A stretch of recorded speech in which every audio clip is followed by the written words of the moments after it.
Bonjour à toutes, bonjour à tous. Donc bienvenue dans le Shinshinzen Dojo. Je veux dire le véritable dojo de la nature.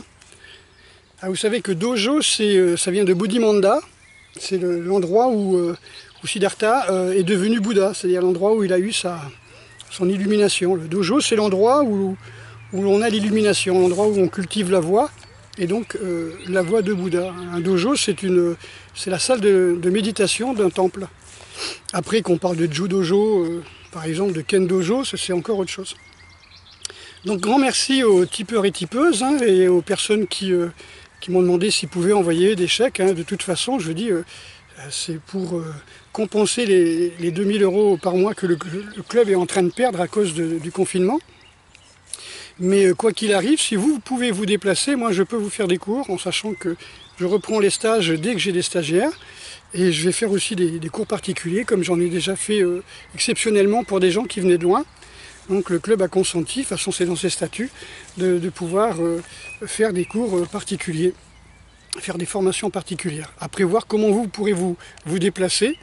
S'il vous faut un papier comme quoi vous faites une formation, pourquoi pas, pour votre travail, pour plein de choses comme ça. Donc là je crois qu'on peut faire le tour, je crois que le public, la population a compris un petit peu ce qui lui arrive dans la gueule, c'est-à-dire le principe de la stratégie du choc de Naomi Klein, c'est-à-dire on fait peur aux gens et à partir de là on fait ce qu'on veut. Donc là, si on reprend le principe du 11 septembre, pour nous c'est notre 11 septembre, cette histoire-là, stratégie du choc, on fait peur aux gens, on crée un événement qui va faire peur. C'est-à-dire on prend une grippe et puis on dit, et on se met à compter les morts de la grippe. Si on se mettait à compter les morts de faim ou les morts de la clope, ce serait beaucoup plus, il y aurait beaucoup plus de morts, ça c'est sûr. Donc, comme on dit, il y a 6 millions de personnes qui meurent de faim par an. Il y a 600 000 Français qui meurent de maladies et autres tous les ans. Et on fait chier les gens pour 20 000 personnes mortes du Covid, quoi. Donc c'est un petit peu aberrant, quoi. Même s'il y aurait 10 000 personnes mortes du Covid, c'est rien par rapport à 600 000. Donc on prend un événement, on le grossit, on en fait tout un pataquès, histoire de faire peur aux gens. Et le but, vous l'avez compris, je l'ai déjà démontré, en utilisant des mots qui font peur, ça s'appelle le terrorisme médiatique. Vous avez peur, il faut garder des distances, vous stressez, et si vous êtes seul, vous stressez encore plus. Mais si vous êtes en famille, vous risquez d'avoir des violences conjugales, et puis les enfants qui sont énervés. Toujours les discours présidentiels, quand il ne vous dit pas « nous sommes en guerre, nous sommes en guerre, nous sommes en guerre », il vous dit « vous avez peur, c'est dangereux, le virus est partout », enfin tout ça. Je crois qu'on a bien compris qu'on s'est fait foutre de nous. Moi j'en veux pour preuve que le parking de Leclerc aujourd'hui il était complètement complet, quoi. Je veux dire, c'était comme si rien n'était, quoi. Alors qu'il y a encore 4 jours, voilà, il y avait 4 bagnoles, là il y en avait 200, quoi. Donc ils en ont rien à foutre, les gens commencent à bien comprendre qu'on s'est foutu d'eux. Donc Patriot Act, après une bonne stratégie du choc, comme ça on vous fait peur, on vous fait un Patriot Act. Alors aux États-Unis, ça aurait dû durer 4-5 ans, ça fait 19 ans que ça dure. Donc tous les bénéfices entre guillemets du Patriot Act, c'est-à-dire on ne remet pas en cause le gouvernement, on ne critique pas, sinon on est un ennemi d'État, etc., etc. Tout ça c'est le Patriot Act. Donc les grandes sociétés qui sont blanchies parce qu'elles donnent de l'argent pour l'effort de guerre, etc. Voilà.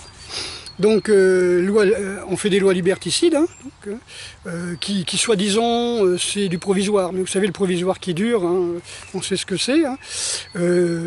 On dépouille le peuple, c'est-à-dire que vous avez des gens, ce qu'on appelle les gars du MEDEF, du CAC 40, qui vous disent « Ah les gars, va falloir que la population travaille comme des dingues, 4 fois plus, 70 heures par semaine et tout ».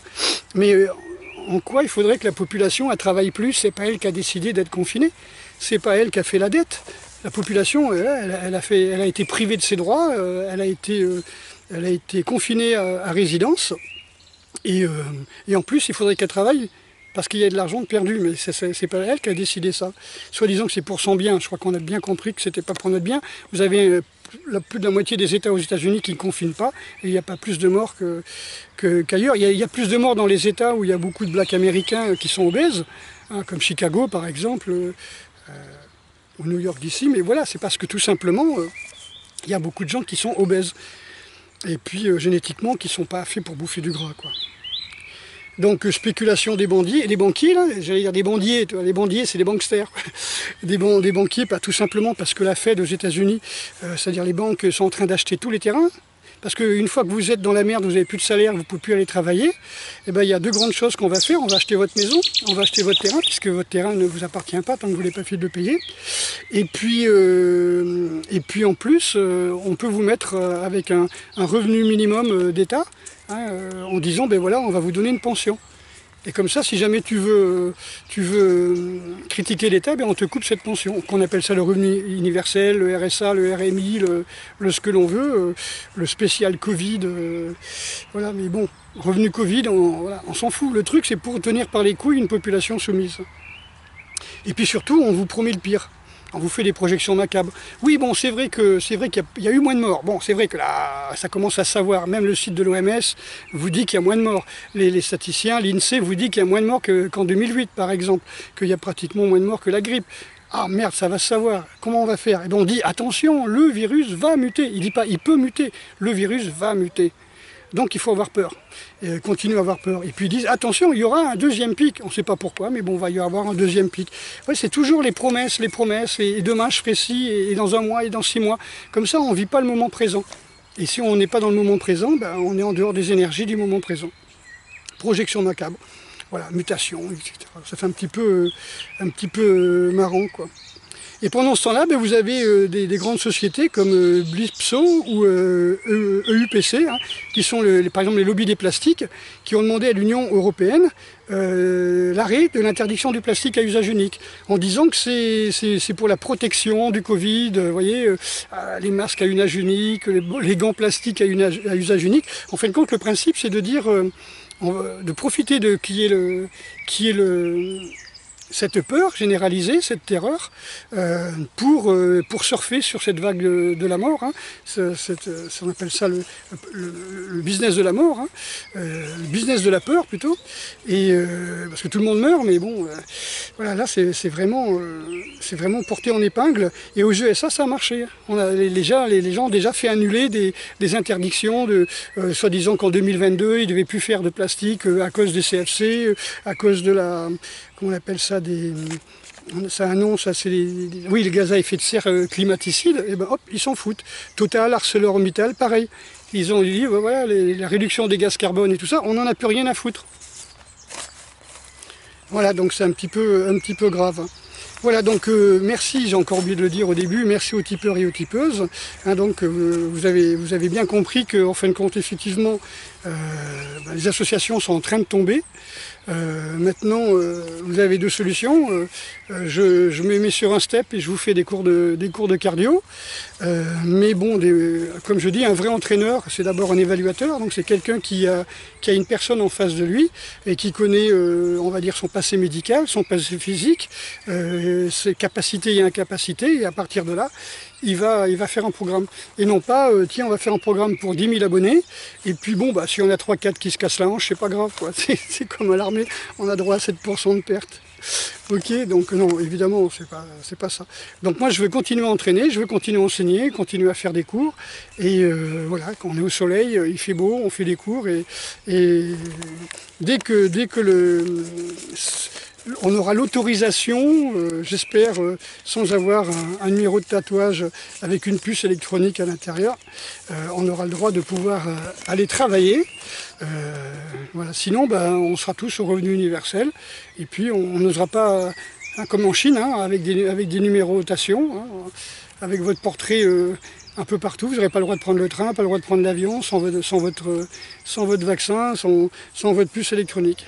Mais comme je disais tout à l'heure à mes élèves, je m'en fous des moments où j'ai beaucoup voyagé, j'ai fait le tour du monde, j'ai appris des plus grands maîtres, et puis maintenant ben, je peux restituer.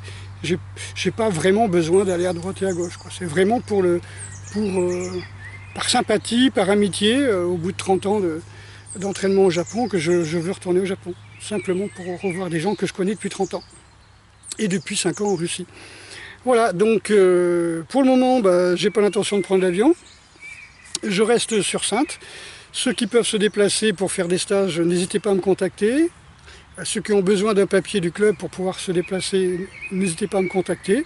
Et comme je vous dis, moi les stages, dès que la fin du confinement est fait, je lance au moins 3 jours de stage à la suite, 3 jours de suite, ou 4 jours de suite. Je suis encore un petit peu embêté parce que le fait on ne peut pas loger les gens. Et si les hôtels et les Airbnb sont vraiment tous fermés, c'est un petit peu dommage. Donc essayez avec les Airbnb.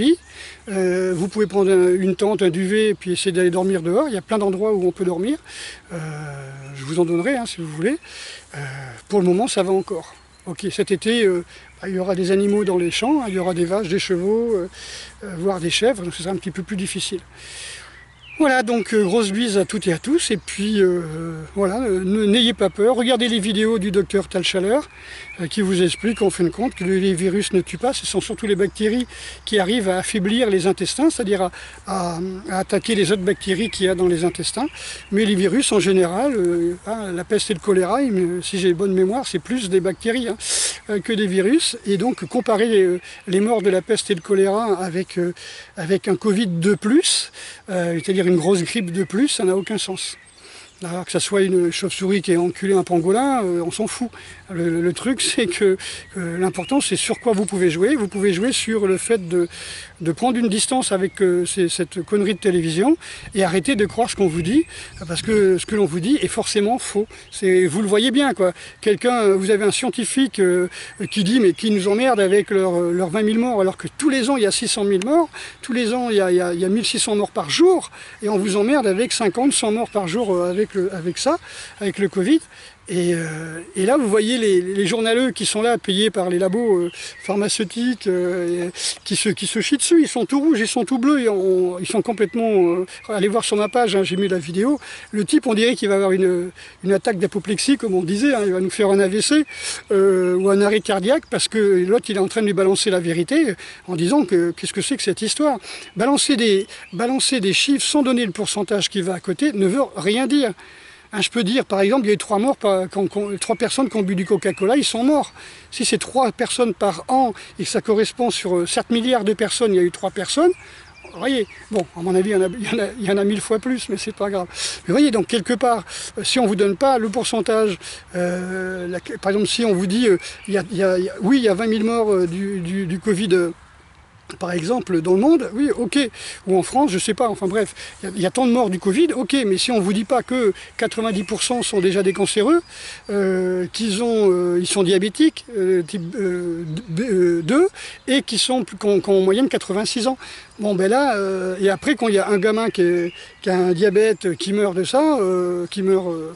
d'autre chose que le Covid. Le Covid, il vient pour fatiguer votre organisme qui est en train de lutter contre autre chose pendant ce temps-là. Et donc, il est saturé parce qu'il répare autre chose. Voilà.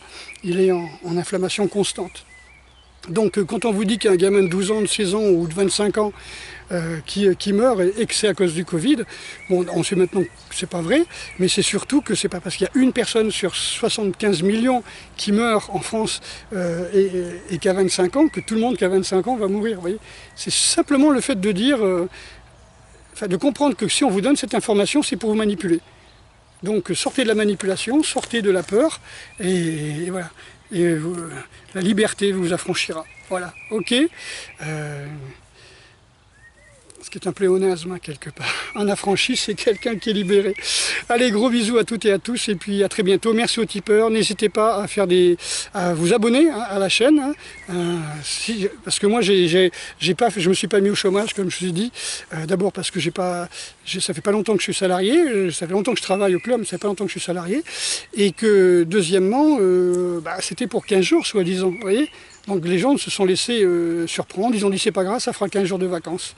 Bon, moi j'ai bien récupéré, c'est bon, j'ai les articulations qui ont bien récupéré, mais maintenant ça commence à suffire, puis j'ai plein de choses à transmettre, et j'ai pas envie d'arriver à oublier ce que j'ai appris pendant tous ces voyages en Russie et au Japon. Donc il faut que je les transmette le plus vite possible. Donc soyez les détenteurs du secret. Donc les premiers arrivés sont les premiers servis. Allez, à bientôt, à très bientôt.